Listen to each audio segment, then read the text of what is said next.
Tengo miedo, mucho miedo.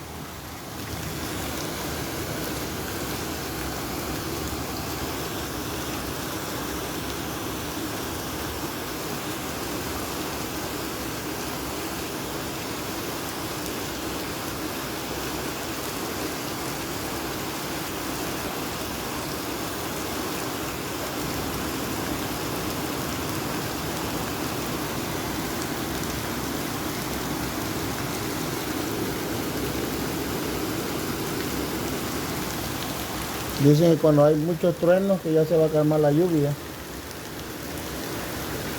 Vamos a ver si es verdad.